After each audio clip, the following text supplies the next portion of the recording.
கைது செய் கைது செய் கைது செய் கைது செய்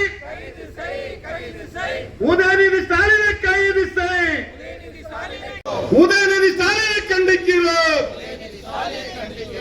பதவி விலகு பதவி விலகு. உதயநிதியே பதவி விலகு. புண்படுத்தாதே புண்படுத்தாதே. இந்துக்கள் மனதை புண்படுத்தாதே. தமிழக அரசு உதயநிதியை கைது செய். கண்டிக்கிறோம் கண்டிக்கிறோம். உதயநிதி ஸ்டாலினை கண்டிக்கிறோம். போராட்டம். ஜெய் ஸ்ரீராம். ஓட்காலே ஓட்காலே. பாரத் மாதா கி பாரத் மாதா கி ஓட்காலே. கண்டிக்கிறோம் கண்டிக்கிறோம். உதயநிதி ஸ்டாலினை கண்டிக்கிறோம். சனாதன தர்மத்தை ஒழிப்போம் என்று கூறிய உதயநிதி ஸ்டாலினை கண்டிக்கிறோம். பதவி விலகு பதவி விலகு. பதவி விலகு பதவி விலகு. உதயநிதி ஸ்டாலினை பதவி விலகு. செங்கல் திருடரை கைது செய். கண்டிக்கிறோம் கண்டிக்கிறோம்.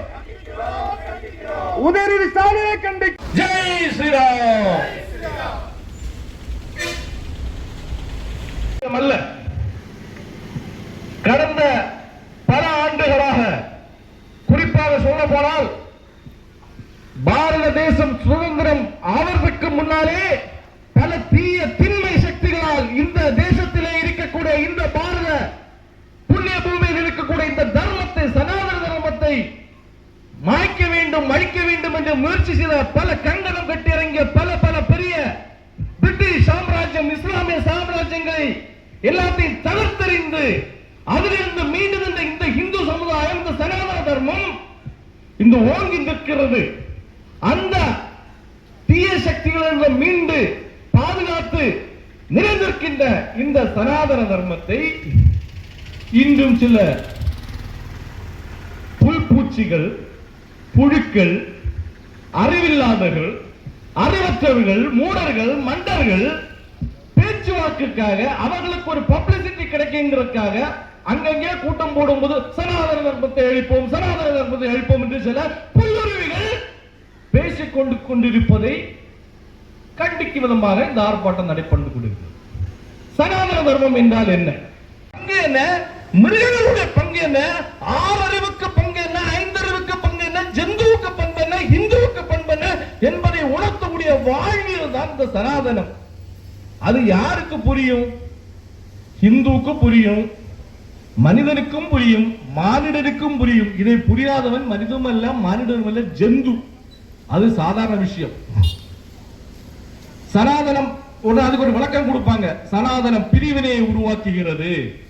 எங்க பிரிவினை வந்தது? வேதத்தை வகுத்தவன் வியாசன், ஒரு மீனவ சகோதரருடைய மகன். எல்லாருக்கும் தெரியும். வேதத்தை படித்தவர்களுக்கும் வேதத்தை விஞ்ஞானம் உள்ளவர்களுக்கும் இந்து தர்மத்தை காக்கக்கூடிய சனாதனிகளுக்கு எல்லாருக்கும் தெரியும். வேதத்தை வகுத்த வியாசன். வியாசன் யார் என்று தெரியும். குகன் யார் என்று தெரியும். மகாபாரத யுத்தத்தில் இருக்கக்கூடிய தர்ம கதைகள் தெரியும். ராமாயணத்தினோட தர்மங்கள் தெரியும். இந்த தர்மங்கள், இந்த கதைகள், இதெல்லாம் தான் சனாதனம். இந்த சனாதனத்தை பற்றி தெரியாதவர்கள் அரசியல் லாபத்திற்காக, மைனாரிட்டி வாக்குகளுக்காக பிறரை பழி சார்ந்தால் மற்றவர்கள் நம்மளை ஆதரிப்பார்கள் என்ற சிறுபிள்ளைத்தனமான எண்ணத்தினால் இவ்வாறு கூட்டம் கூடுற இடத்தெல்லாம் சனாதனத்தை ஒழிக்க வேண்டும், சனாதனத்தை ஒழிக்க வேண்டும் என்று கங்கணம் கட்டிக்கொண்டு ஒரு கூட்டம் அடைகிறது. ஒழிப்போம் என்று கூறிய உதயநிதி